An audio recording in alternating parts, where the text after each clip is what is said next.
One of the most important things to remember is no matter what country you're from, no matter what color you are, what ethnicity, what race, what background, whatever, if you are a foreigner and you are in China, you will be stared at. People will take pictures of you. The more touristy areas you go to in Beijing, it's the same. Everywhere you go, people will look, people will point, people will try and talk to you. But when they talk, they'll only say, hello, how are you, the end. Some of them will just say hello. They just want that experience of having an interaction with a foreigner. And I know some people who have been asked if they could have their hair touched, which is a little weird, but it happens. Sometimes they don't even ask, they just reach up and touch.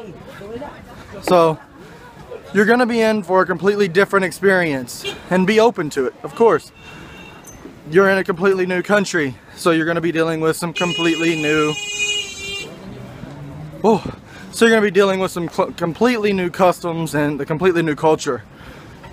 Don't try to change it, because you're just gonna make yourself more angry and make your life harder. It's not gonna change.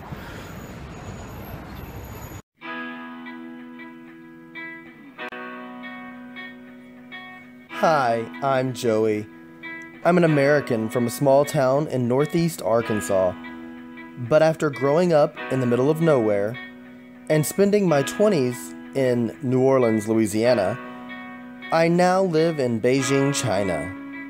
On this show, I interview other expats, talk about both the difficulties and the rewards of living abroad. Then I share my experiences living in a foreign country and traveling the world with you. This is My Life Abroad, China.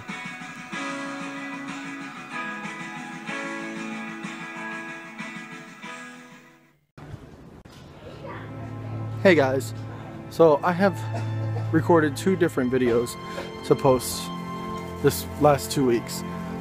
One, the footage was lost, and the second, I couldn't bring myself to post because even though it's one of the most requested videos that I get, it's really difficult to talk about without sounding discriminatory toward one group or another.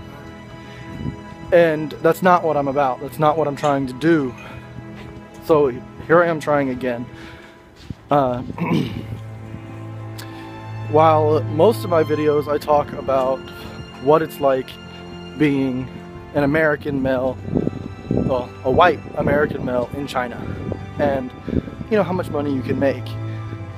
What I get asked the most, however, is what if I'm not a native speaker? Or what if I'm not white? It's a very difficult topic for obvious reasons. First, let's talk about non-native speakers. Can non-native speakers make as much as foreigners? I'm sorry. Can non-native speakers make as much as native speakers? Yes, you can. It's very rare and very difficult though. It can take 3 years to find the same paying job, no matter your level of English. So if a school, let's say I have a subscriber who has been asking for help. He is Russian and I found him a job, but the highest we could find was $10,000 a month plus $3,000 housing, which is exactly what he was finding, and he wasn't satisfied with that. Unfortunately, that is that going rate for non-native speakers. It is a little lower than native speakers, of course, but there's also a difference in the language level, and some lying that has to happen to the parents because they want to know that you are a native speaker when you're teaching their kids. So some schools will allow it, some schools won't. Now, what about being black in China?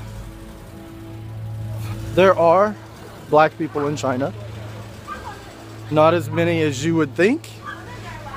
There are a lot of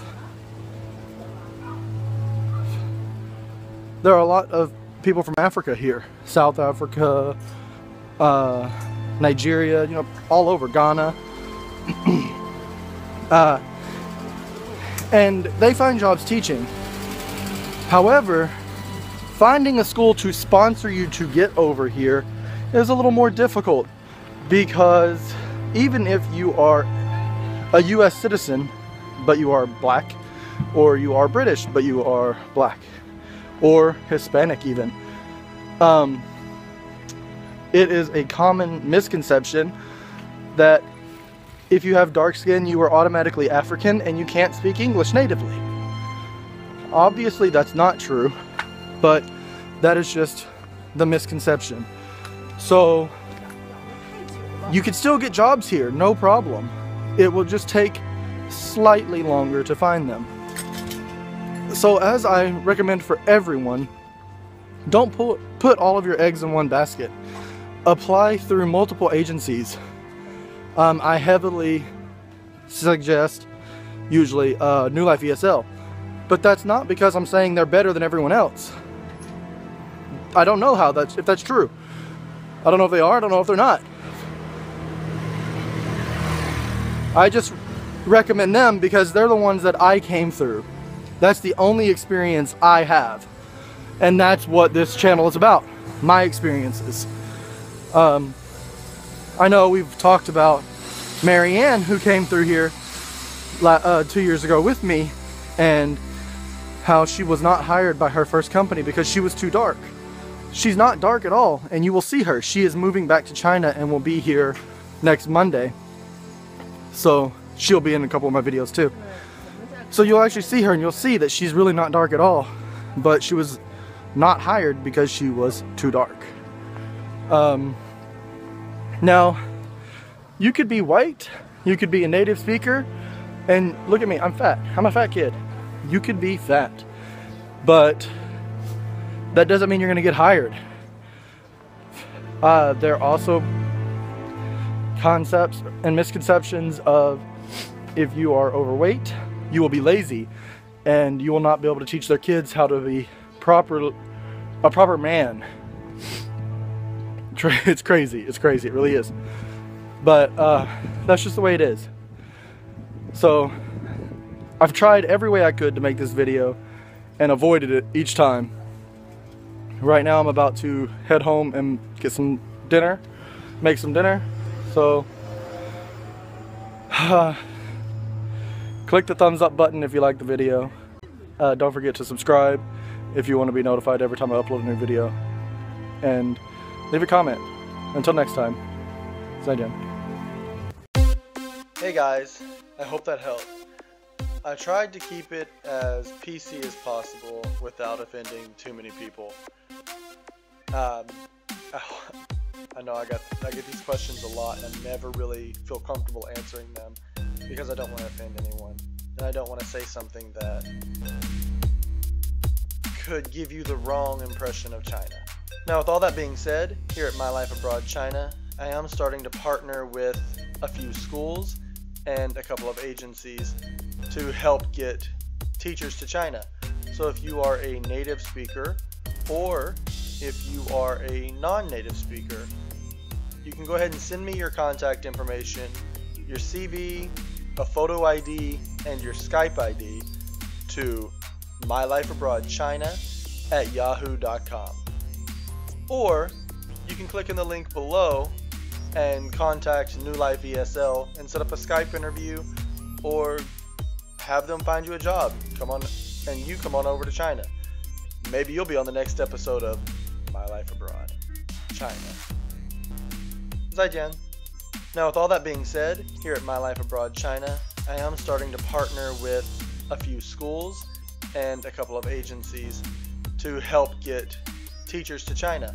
So if you are a native speaker, or if you are a non-native speaker, you can go ahead and send me your contact information, your CV, a photo ID, and your Skype ID to mylifeabroadchina yahoo.com. Or you can click in the link below and contact New Life ESL and set up a Skype interview, or have them find you a job. Come on over to China. Maybe you'll be on the next episode of My Life Abroad, China. Zaijian. The number one question that I get is, what is it like for non-native